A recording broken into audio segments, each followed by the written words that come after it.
നമസ്കാരം. ശമ്പള പരിഷ്കരണം അടക്കമുള്ള ആവശ്യങ്ങൾ ഉന്നയിച്ച് സംസ്ഥാനത്ത് സ്വകാര്യ ആശുപത്രി നഴ്സുമാരുടെ പണിമുടക്ക് പുരോഗമിക്കുകയാണ്. ഒപ്പം പണിമുടക്കിന്റെ ഭാഗമായി ഇന്നലെ സെക്രട്ടേറിയറ്റിന് മുന്നിൽ നഴ്സുമാർ പ്രതിഷേധ മാർച്ച് സംഘടിപ്പിച്ചു. ഉച്ചയ്ക്ക് ശേഷം യുണൈറ്റഡ് നഴ്സസ് അസോസിയേഷൻ നേതൃത്വത്തിൽ നടക്കുന്ന ഈ സമരത്തിന്റെ അടുത്ത പരിപാടിയായി സെക്രട്ടേറിയറ്റ് മാർച്ചിന് ശേഷം മാനവീയ വീഥിയിൽ ഒരു വലിയ കൺവെൻഷൻ നടത്തി. 10,000 നഴ്സുമാരാണ് അവരുടെ ഏറ്റവും അടിസ്ഥാനപരമായ അവകാശങ്ങൾക്ക് വേണ്ടി സമരത്തിനായി എത്തിയത്. യഥാർത്ഥത്തിൽ ഈ കൺവെൻഷൻ നടക്കേണ്ടിയിരുന്നത് നിശാഗന്ധി ഓഡിറ്റോറിയത്തിലാണ്. തിരുവനന്തപുരത്ത് സന്ദർശിച്ചിട്ടുള്ള നിശാഗന്ധി ഓഡിറ്റോറിയത്തിന്റെ പ്രാധാന്യം അറിയുന്നവർക്കറിയാം. ഇത്ര ഒരുപാട് ആളുകളെ ഉൾക്കൊള്ളാൻ പറ്റുന്ന ഒരു വേദിയാണത്. നഗരത്തിന്റെ ഹൃദയഭാഗത്താണിതുള്ളത്. അവിടേക്ക് ധാരാളമായി മാധ്യമ ശ്രദ്ധ കിട്ടും. അതുകൊണ്ട് തന്നെ നിശാഗന്ധിയിൽ പരിപാടി നടത്തണം എന്നുള്ളതായിരുന്നു സംഘാടകരുടെ ആവശ്യം. അതിനുവേണ്ടി അവർ കൃത്യമായ രീതിയിൽ ഇടപെടൽ നടത്തി, അപേക്ഷ സമർപ്പിച്ചു. അവർ നിശാഗന്ധി ഓഡിറ്റോറിയം ബുക്ക് ചെയ്യുന്ന സാഹചര്യമുണ്ടായി. എന്നാൽ പരിപാടി നടക്കുന്നതിൻ്റെ തൊട്ട് തലേ ദിവസം ഈ നിശാഗന്ധി ഓഡിറ്റോറിയം അവർക്ക് വിട്ടുകിട്ടില്ല, അല്ലെങ്കിൽ വിട്ടുതരാൻ സാധിക്കില്ല എന്ന് അതോറിറ്റി അറിയിക്കുകയാണ്. തുടർന്നാണ് അവരുടെ പരിപാടി മാനവീയ വീഥിയിലേക്ക് മാറ്റുന്നത്. പരിപാടി നടക്കുന്നതിൻ്റെ തലേ ദിവസം ഈ നിശാഗന്ധി ഓഡിറ്റോറിയം തരുന്നതിന് സർക്കാർ വിലക്ക് ഏർപ്പെടുത്തുന്നു. ടൂറിസം ഡിപ്പാർട്ട്മെൻറ്റാണ് ഓഡിറ്റോറിയം നൽകേണ്ടത്. ആ ടൂറിസം ഡിപ്പാർട്ട്മെൻറ്റിനോട് അന്വേഷിച്ച ഘട്ടത്തിൽ അത് അവർക്ക് ഏതെങ്കിലും തരത്തിലുള്ള ബുദ്ധിമുട്ടുകൾ ഉണ്ടായതുകൊണ്ടല്ല, മറിച്ച് ഈ നിശാഗന്ധി ഓഡിറ്റോറിയം തരുന്നത് വേണ്ട എന്ന രീതിയിൽ ഇടപെടൽ നടത്തിയത് ആരോഗ്യവകുപ്പ് മന്ത്രിയാണെന്നും പരിപാടിയിൽ പ്രഭാഷണം നടത്തിയ മറുനാടൻ ചീഫ് എഡിറ്റർ ഷാദിൻ സ്കറിയ പറയുന്നുണ്ട്. തലസ്ഥാന നഗരിയിൽ നഴ്സുമാരുടെ സംഘടനാ പ്രതിഷേധം സംഘടിപ്പിക്കുന്ന തടയാൻ ആരോഗ്യവകുപ്പ് നീക്കം നടത്തിയെന്നും ചില സ്വകാര്യ ആശുപത്രി മുതലാളിമാരുടെ സ്വാധീനവും ഇതിന് പിന്നിലുണ്ടെന്നും സംശയിക്കുന്നതായും അദ്ദേഹം ഇന്നലെ കൺവെൻഷനിൽ പറയുകയുണ്ടായി. ഒപ്പം ഈ പരിപാടി അതിനേക്കാൾ മനോഹരമായ രീതിയിൽ മാനവീയ വീഥിയിൽ നടത്താൻ സാധിച്ചു. അതിന് അദ്ദേഹം നന്ദി അറിയിക്കുന്നത് തിരുവനന്തപുരം നഗരത്തിൻ്റെ മേയർ വി രാജേഷിനെയാണ്.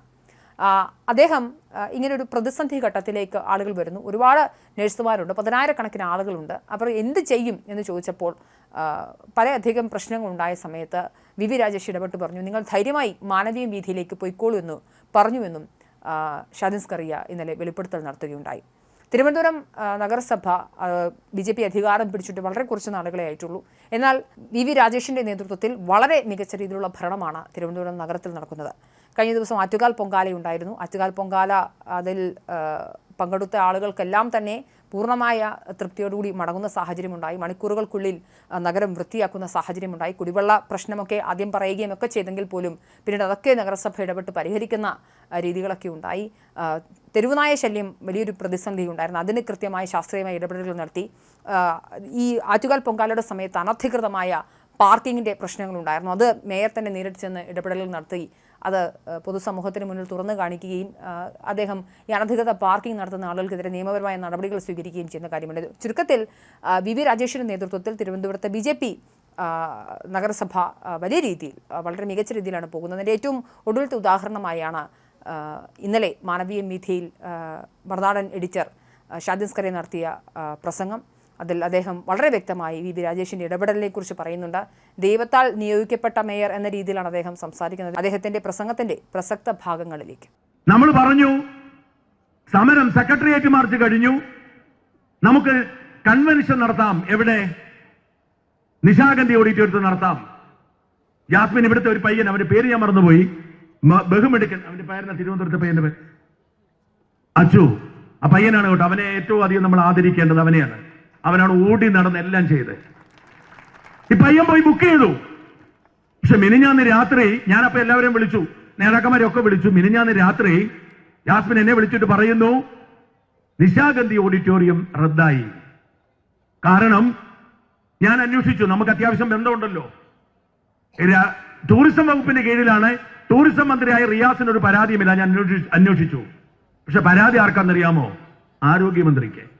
ആരോഗ്യമന്ത്രി ഇടപെട്ടു. നേഴ്സുമാർ സമരം ചെയ്യുമ്പോൾ അതിന് അവസരം കൊടുക്കരുതേ എന്ന് ആരോഗ്യമന്ത്രി കൽപ്പിച്ചു. റദ്ദു ചെയ്തു. എന്താ വഴി? പുത്തരിക്കണ്ട മൈതാനത്ത് നടത്താമെന്ന് ആലോചിച്ചു. അപ്പോൾ പൊങ്കാല കഴിഞ്ഞ് പിറ്റേ ദിവസം മുതൽ കോൺഗ്രസുകാർ അവരുടെ പദയാത്രയ്ക്ക് ബുക്ക് ചെയ്തിരിക്കുന്നു. ശംഖുമുഖത്ത് നടത്താമെന്ന് ആലോചിച്ചു. ഏതാ മിനിഞ്ഞാന്നത്തെ കാര്യം ഞാൻ പറയുന്നേ, ഇന്നലത്തെ കാര്യം പറയുന്നേ. ഇന്ന് നിങ്ങൾ വരുവാണ്, ശംഖുമുഖത്ത് നടത്താമെന്ന് ആലോചിച്ചു. അതും ടൂറിസം വകുപ്പിന്റെ കീഴിലാണ്. പൂജപ്പര, അപ്പോൾ ഞാൻ ബഹുമാന്യനായ മേയർ രാജേഷിനെ വിളിച്ചു. അദ്ദേഹം പറഞ്ഞു, പൂജപ്പര ഇതിൽ നടത്തൂ, പൂജപ്പര ഗ്രൗണ്ടിൽ നടത്തൂ. പക്ഷെ രണ്ട് പ്രശ്നം, അവിടെയും 5000 പേർക്കുള്ളിൽ ഇരിക്കത്തില്ല. മാത്രമല്ല എനിക്ക് തോന്നുന്നു ഈ നമ്മുടെ ചുടുകട്ട അങ്ങോട്ട് മാറ്റുന്നുണ്ട്. എന്തു ചെയ്യും?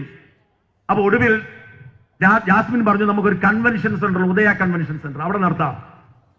ചെങ്കൽ രാജശേഖരൻ നായരെ ഞാൻ വിളിച്ചു, കവടിയാറിലെ വലിയ സെന്റർ. അദ്ദേഹം പറഞ്ഞു 4 ലക്ഷം രൂപയാണ് സാധാരണ നിരക്ക്, നിങ്ങൾ പറഞ്ഞതല്ലേ ഞാൻ കുറച്ചു തരാം, പക്ഷെ അവിടെ 4500 പേർക്ക് ഇരിക്കാൻ പറ്റൂ എന്ന് മാത്രമല്ല ഒരു നിവൃത്തിയുമില്ല, അവിടെ നടത്താമെന്ന് ആലോചിക്കുമ്പോൾ എന്നോട് എനിക്ക് പരിചയമുള്ള ഒരു ചേച്ചി ചോദിക്കുകയാണ്, എടാ മോനെ, നിങ്ങളുടെ ശമ്പളം 1333 ആക്കണമെന്ന് പറഞ്ഞ് നിങ്ങൾ AC ഇട്ട ഒരു ആഡംബര ഹാളിൽ കൊണ്ട് സമരം നടത്തിയ നാട്ടുകാർ എന്ത് പറയൂടാ?